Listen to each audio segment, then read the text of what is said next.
Le pain que tu manges détruit ta santé sans même que tu ne le saches. Écoute-moi très bien.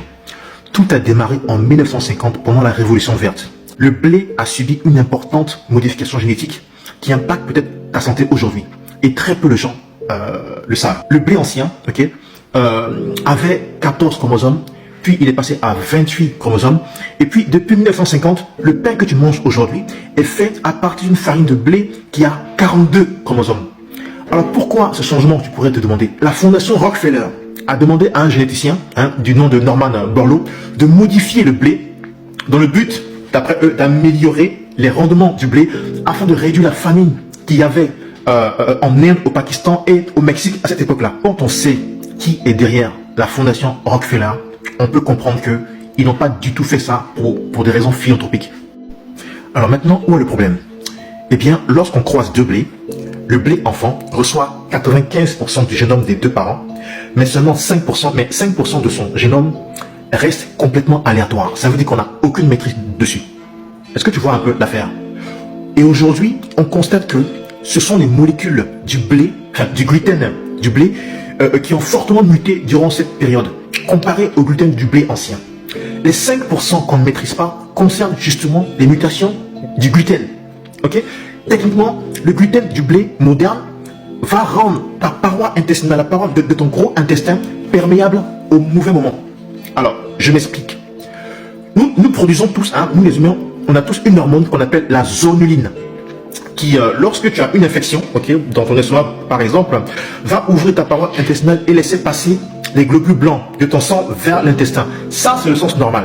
Or, le gluten qui se trouve dans ton intestin, quand tu manges, quand tu manges du blé, il active la zonuline alors qu'a priori, il n'y a pas d'infection.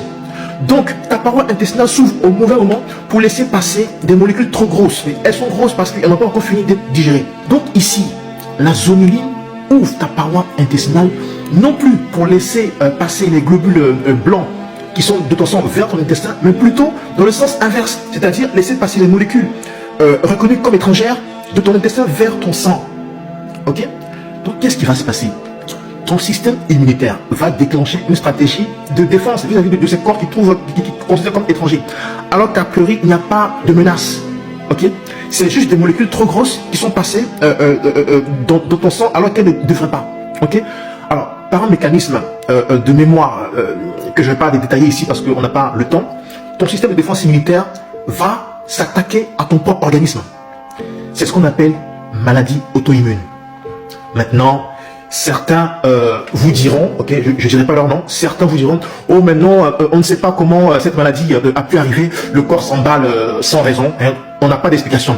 Or, on sait très bien comment se produisent les maladies auto-immunes, puisque lorsqu'on veut tester les médicaments qu'on vous donne, quand on veut les tester en laboratoire sur les rats, on crée la maladie auto-immune sur le rat de laboratoire. À votre avis, comment est-ce qu'on crée cette maladie-là sur le rat pour tester le médicament si on ne sait pas comment se produit la maladie auto-immune? Bref, ça va aussi entraîner inflammation et allergie. Tu auras des douleurs intestinales incompréhensibles, des boutons, des acnés, des douleurs aux articulations. Tu vas galérer à savoir l'origine de ces problèmes. Je m'arrête là. Écoute-moi très bien. Arrête de consommer tout ce qui est à base de blé, surtout le blé raffiné, la farine. Moi, par exemple, la dernière fois où j'ai mangé du pain, là on est en juin, la dernière fois où j'ai mangé du pain, c'était peut-être 2 fois au mois de mars.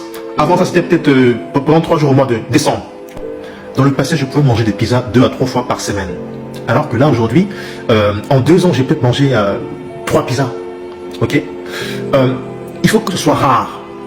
Si tu as une maladie auto-immune, ou bien tu as un côlon irrité, je n'aime pas dire irritable parce que ce n'est pas une fatalité. Tu as peut-être la rétocolite hémorragique, ou bien tu as une inflammation. Essaie de supprimer tout aliment à base de blé pendant 45 jours et voir si tu n'as pas un changement. Supprime tout ce qu'on trouve en boulangerie. Supprime le couscous, les pizzas. Arrête les pâtes italiennes. De plus, je vais te recommander 2 choses. Divise par 2 ta quantité de féculents et supprime tous les aliments sucrés. Voilà. Après, je peux te conseiller de prendre une bonne source d'oméga 3. Les meilleures sources naturelles sont les sources animales, pas végétales, donc, ça va être les poissons, les petits poissons gras tels que le hareng, sardines, maquereaux, anchois. Je ne parle pas du saumon, j'en parlerai une autre fois. Il y a un cas particulier sur le saumon. Maintenant, si tu es en Europe ou en Amérique du Nord ou en Asie, regarde sur le lien de ma bio, hein, tu verras un moyen d'avoir l'oméga 3 que je recommande. Franchement, c'est le meilleur que j'ai pu découvrir en 10 ans. Alors tu peux aller sur oméga3révolution.com. Élimine aussi tous les autres aliments qui contiennent du gluten, parce que l'épeautre, l'orge, le kamut, l'avoine ont également subi une modification génétique.